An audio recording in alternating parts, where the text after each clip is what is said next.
Welcome or welcome back to our channel.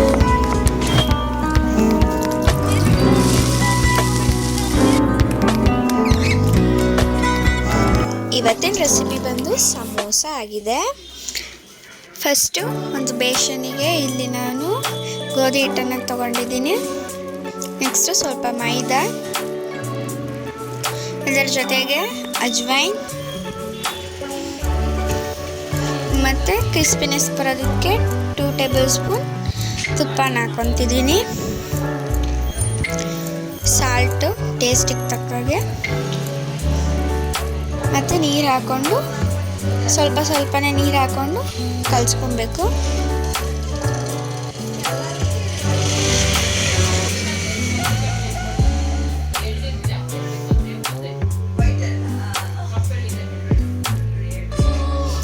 ನೀಟಾಗಿ ಅದು full soft ಆಗೋಗೆ ನೀಟಾಗಿ ಕಲಸಿ ಫುಲ್ ಕೈಯಲ್ಲೇ ಒಂಚೂರು ಎಕ್ಸ್ಟ್ರಾ ನೀರು ಹಾಕೊಳ್ಳದೆ ಚಪಾತಿ ಹಿಟ್ಟಾಗೆ ಕಲಿಸ್ಕೊಬೇಕು. ಸೊ ಇವಾಗ ಇದನ್ನ ರೆಸ್ಟ್ ಆಗೋದಕ್ಕೆ ಬಿಡಬೇಕು. ಈ ಕಡೆ ಸ್ಟಫ್ ರೆಡಿ ಮಾಡೋದಕ್ಕೆ ಒಂದು ಕಡಾಯಿಗೆ ಎಣ್ಣೆ ಹಾಕ್ಕೊಂಡು ಅದಕ್ಕೆ ಜೀರಿಗೆ, ಸೋಂಪು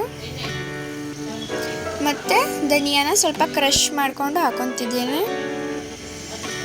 ಇಷ್ಟನ್ನು ನೀಟಾಗಿ ಫ್ರೈ ಮಾಡ್ಕೊಂಡ್ಮೇಲೆ ಆನಿಯನ್ಸ್, ಇಲ್ಲಿ ನಾನೊಂದು 5 to 6 ಆನಿಯನ್ಸ್ನ ಕಟ್ ಮಾಡಿ ಉದ್ದದಾಗಿ ಕಟ್ ಮಾಡಿ ಹಾಕ್ಕೊತಾ ಇದ್ದೀನಿ.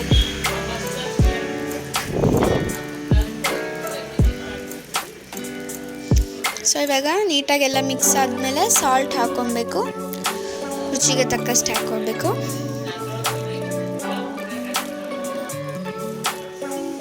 ನೀಟಾಗಿ ಮಿಕ್ಸ್ ಮಾಡಿ ಲಿಡ್ನ ಕ್ಲೋಸ್ ಮಾಡಿ ಒಂದು 2 to 3 ಮಿನಿಟ್ಸ್ ಬಿಟ್ಟ ಮೇಲೆ ಚಿಲ್ಲಿ ಪೌಡರ್ ಹಾಕಿ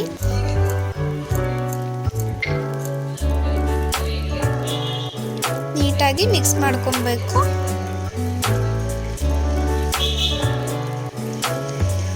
ಚಿಲ್ಲಿ ಪೌಡ್ರು ನೀಟಾಗಿ ಮಿಕ್ಸ್ ಆಗಿಬಿಟ್ರೆ ಅದು ಬೇಯುವಾಗ ಚಿಲ್ಲಿ ಪೌಡ್ರನ್ನ ಹೇರ್ಕೊಳ್ಳುತ್ತೆ.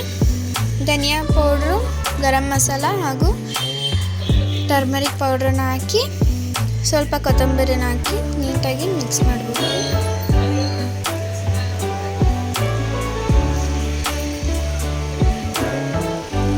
ಸೊ ತುಂಬ ಟೇಸ್ಟಿಯಾಗಿ ಬರುತ್ತೆ ಈ ಥರ ಸ್ಟಫ್ ಮಾಡಿಕೊಂಡ್ರೆ.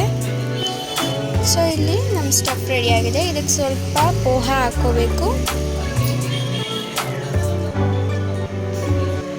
ಪೋಹಾ ಹಾಕಿ ಸ್ವಲ್ಪ ಕೊರಿಯಂಡರ್ನ ಗಾರ್ನಿಷ್ ಮಾಡಿ ನೀಟಾಗಿ ಮಿಕ್ಸ್ ಮಾಡ್ಕೊಬೇಕು. ಇವಾಗ ಆ ಪೋಹಾ ಎಲ್ಲ ನೀಟಾಗಿ ಆನಿಯನ್ ಜೊತೆ ಮಿಕ್ಸ್ ಆಗಿ ಸಾಫ್ಟ್ ಆಗಬೇಕು. ಇಲ್ಲಿ ಈ ಕಡೆ ಇದು ಮಾಡೋದಕ್ಕೆ ಸಮೋಸದ ಬೇಸ್ ಮಾಡೋದಕ್ಕೆ ಇಲ್ಲಿ ನಾವು ಹೊತ್ಕೊತಾ ಇದ್ದೀವಿ ಚಪಾತಿ ಥರ.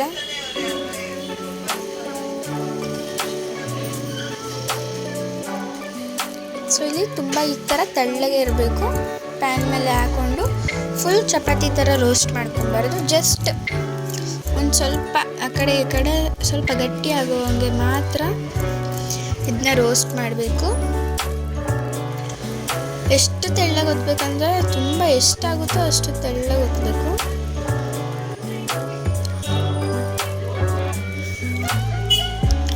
ಹೈ ಫ್ಲೇಮಲ್ಲಿ ಇಟ್ಕೊಂಡು 1-2 ಸೆಕೆಂಡ್ ಬೇಯಿಸ್ಕೊಂಡ್ರೆ ಸಾಕು. ಅದನ್ನ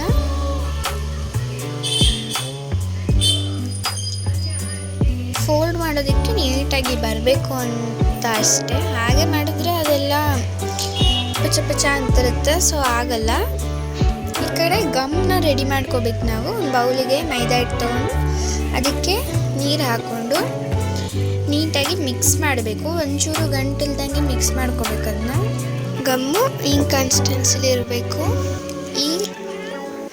ಸೊ ಇಲ್ಲಿ ಬೇಸ್ ರೆಡಿ ಮಾಡೋದಕ್ಕೆ ನಾವು ಚಪಾತಿ ಥರ ಮಾಡ್ಕೊಂಡಿದ್ದಕ್ಕೆ ಸ್ಕ್ವೇರ್ ಶೇಪ್ನ ಕೊಡಬೇಕು. ನೋಡಿ ಈ ರೀತಿ ಸ್ಕ್ವೇರ್ ಶೇಪಲ್ಲಿ ಕಟ್ ಮಾಡ್ಕೊಬೇಕು. ಮತ್ತು ಮಧ್ಯದಲ್ಲಿ ಕಟ್ ಮಾಡಿಕೊಂಡ್ರೆ ಇಲ್ಲಿ ನಮಗೆ 1-2 ಆಗುತ್ತೆ. ನಾವು ಮಾಡಿರೋ ಹಿಟ್ಟಲ್ಲಿ ಇಷ್ಟ ಆಗಿದೆ. ಸಮೋಸದ ಕೋನ್ ಮಾಡೋದಕ್ಕೆ ನೋಡ್ಕೊಳ್ಳೋಣ. ನಾವು ಮಾಡಿರೋ ಗಮ್ನ ಇಲ್ಲಿ ಪೇಸ್ಟ್ ಮಾಡಬೇಕು. ಫೆವಿಕಾಲ್ ಗಮ್ ಎಲ್ಲ ಹಾಕಬಾರ್ದು. ಇಲ್ಲಿ ನಾವು ರೆಡಿ ಮಾಡಿದಂಥ ಸ್ಟಫ್ನ ಅದು ಎಷ್ಟು ಕೆಪಾಸಿಟಿ ಇದೆ ಅಷ್ಟನ್ನು ಫಿಲ್ ಮಾಡಿ ಗಮ್ ಹಾಕಿ ಪೇಸ್ಟ್ ಮಾಡಬೇಕು. ನೋಡಿ ಈ ರೀತಿ ಒಂದು ಸಮೋಸ ಟೈಪ್ ಬರುತ್ತೆ. ಈಗ ಕಾದಿರೋ ಎಣ್ಣೆಗೆ ಹಾಕ್ತಾ ಇದ್ದೀವಿ. ನೋಡಿ ಇಷ್ಟು ಬಂದಿದ್ರೆ ಸಾಕು. ಸೊ ಇವಾಗ ನಮ್ಮ ಸೂಪರ್ ಡಿಲಿಷಿಯಸ್ ಆಗಿರುವಂಥ ಸಮೋಸ ರೆಡಿ. ನೋಡಿ ಎಷ್ಟು ಕ್ರಿಸ್ಪಿಯಾಗಿ ಬಂದಿದೆ. ತುಂಬ ಟೇಸ್ಟಿಯಾಗಿರುತ್ತೆ. ಸಂಜೆ ಸ್ನ್ಯಾಕ್ಸ್ ಟೈಮ್ಗೆ ಟೀ ಜೊತೆ ತಿನ್ನೋದಕ್ಕೆ ರೆಡಿ ಮಾಡ್ಕೊಬೋದು. ನೋಡಿ ಸೊ ಟೇಸ್ಟಿಯಾಗಿ. ವಿಡಿಯೋ ಇಷ್ಟ ಆಗಿದ್ರೆ ಲೈಕ್ ಮಾಡಿ, ಶೇರ್ ಮಾಡಿ, ಕಾಮೆಂಟ್ ಮಾಡಿ. ಬಾಯ್ ಬಾಯ್.